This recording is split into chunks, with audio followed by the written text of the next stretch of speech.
ஹே guys, எல்லாருக்கும் வணக்கம் and welcome back to our channel stay tuned with Ray. இன்றைக்கி நம்ம சேனலில் எல்லாருக்குமே ரொம்ப ரொம்ப ரொம்ப பிடிச்ச எக் மேகி நூடுல்ஸ். இந்த எக் நூடுல்ஸ் ரொம்பவே ஈஸியாக குயிக்காக செஞ்சிடலாம். அது மட்டும் இல்லாமல் நம்ம சேனலில் நிறைய நூடுல்ஸ் ரெசிபி, மேகி ரெசிபிஸ் போட்டிருக்கோம். செக் பண்ணி பாருங்கள், டிஸ்கிரிப்ஷனில் லிங்க் கொடுக்குறேன். ஸோ இந்த ரெசிபி எப்படி செய்கிறதுன்னு வாங்க பார்க்கலாம். முதல்ல ஒரு கடாய் சூடானதும் 2 டேபிள் ஸ்பூன் அளவுக்கு எண்ணெய் சேர்த்துக்கலாம்.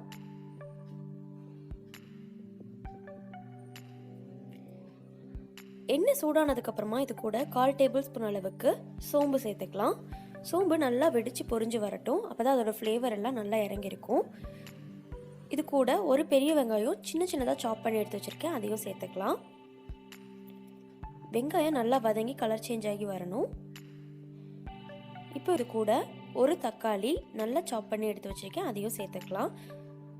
ஒரு பேக்கெட் நூடுல்ஸ்க்கு ஒரு வெங்காயம் ஒரு தக்காளி கரெக்டாக இருக்கும். தக்காளி நல்லா வதங்கி வரட்டும். தக்காளி இந்த அளவுக்கு நல்லா மசிஞ்சு வெந்ததுக்கப்புறமா இது கூட மசாலா சேர்த்துக்கலாம். 1/2 டீஸ்பூன் மிளகாய் தூள், 1/4 டீஸ்பூன் கறி மசாலா தூள், தேவையான அளவுக்கு உப்பு சேர்த்துக்கலாம். இந்த நூடுல்ஸில் டேஸ்ட் மேக்கர் மசாலா கொடுத்துருப்பாங்க இல்லையா, அதனால இது மசாலா அளவாக கம்மியாக மட்டும் சேர்த்துக்கிட்டா போதும், நிறையா சேர்த்துக்க வேண்டியதில்லை.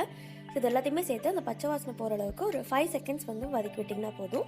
அதுக்கப்புறம் இது வதக்கினிங்கன்னா ரொம்ப கரிஞ்சு போயிடும் நம்ம சேர்த்த மசாலாலாம். ஸோ நம்ம இதுக்கு தேவையான ஒரு பேக்கெட் நூடுல்ஸ்க்கு தேவையான தண்ணி ஒரு 200 ml தண்ணி ஆட் பண்ணிக்கிட்டேன். இன்றைக்கி நான் இப்பி நூடுல்ஸ் எடுத்திருக்கேன். உங்களுக்கு பிடிச்ச ஃபேவரட் எந்த நூடுல்ஸ் வேணாலும் நீங்கள் எடுத்துக்கலாம். மேகி அந்த மாதிரி எது வேணாலும் எடுத்துக்கலாம். அதுக்கு கொடுத்துருக்க அந்த டேஸ்ட் மேக்கர் இது கூட சேர்த்துக்கிறேன். ஸோ அதில் இருக்க அந்த கேரட் பீன்ஸ்லாம் ட்ரைட் இன்க்ரீடியன்ஸாக இருக்கும். அதனால அது நல்லா கொதிச்சு வரும்போது நல்லா வெந்து வந்துடும். ஸோ இந்த டைமில் சேர்த்துட்டு அது நல்லா கொதிச்சு வந்ததுக்கப்புறமா தண்ணியில் நூடுல்ஸ் ஆட் பண்ணிக்கலாம். இந்த நூடுல்ஸ் நல்லா வெந்து வரட்டும். அந்த தண்ணியெல்லாம் நல்லா வற்றணும். ஒரு 3/4 பதத்துக்கு தண்ணி வற்றிருந்தால் போதும். அது வரைக்கும் க்ளோஸ் பண்ணி நல்லா லிட்டில் க்ளோஸ் பண்ணி குக் பண்ணி எடுத்துக்கலாம். இப்போ பார்த்தீங்கன்னா தண்ணி கொஞ்சம் இருக்குது. நம்ம ஊற்ற தண்ணியில் 3/4 வாசி ட்ரை ஆகிடுச்சு. ஃபுல்லாக ட்ரை குக் பண்ண வேண்டாம். இப்போ நம்ம இதை என்ன பண்ணுறோம்னு பார்த்தீங்கன்னா, ஒரு ஓரமாக இந்த நூடுல்ஸை ஒதுக்கி வச்சிடுறோம். ஸோ இந்த ஸ்டேஜில் கண்டிப்பாக ஸ்டவ் கம்மி பண்ணிவிடுங்க. இந்த கடாயிலேயே ஒரு பக்கமாக நம்ம எக் போட்டு குக் பண்ணிக்க போகிறோம். இந்த ஒரு பேக்கெட் நூடுல்ஸ்க்கு நான் 2 முட்டை எடுத்திருக்கேன். உங்களுக்கு தேவைப்படுற அளவுக்கு கூடவும் குறைக்கவும் செஞ்சுக்கலாம். 2 முட்டை கரெக்டாக இருக்கும். இல்லை அவ்வளோவா பிடிக்காது அப்படின்னா ஒரு முட்டை மட்டும் ஆட் பண்ணிக்கோங்க. இந்த முட்டையை ஒரே பக்கமாக வச்சு இந்த மாதிரி நல்லா ஸ்க்ரம்பிள் பண்ணி எடுத்துக்கோங்க, நல்லா பொடிச்சு எடுத்துக்கோங்க குக் பண்ணி. ஸோ பாத்திரம் கொஞ்சம் அகலமாக இருக்கும்போது இந்த மாதிரி ட்ரை பண்ணுங்கள். இல்லை அப்படின்னா இன்னொரு கடாயில் முட்டையை நல்லா பொடிச்சு அதுக்கப்புறமா இதை கூட சேர்த்துக்கலாம். இந்த முட்டைக்கு தேவையான அளவுக்கு கொஞ்சம் உப்பும் கூட போட்டுக்கலாம். ஸோ உங்களுக்கு பெப்பரோட ஃப்ளேவர் பிடிக்கும் அப்படின்னா அதுவும் கொஞ்சம் ஆட் பண்ணிக்கலாம்.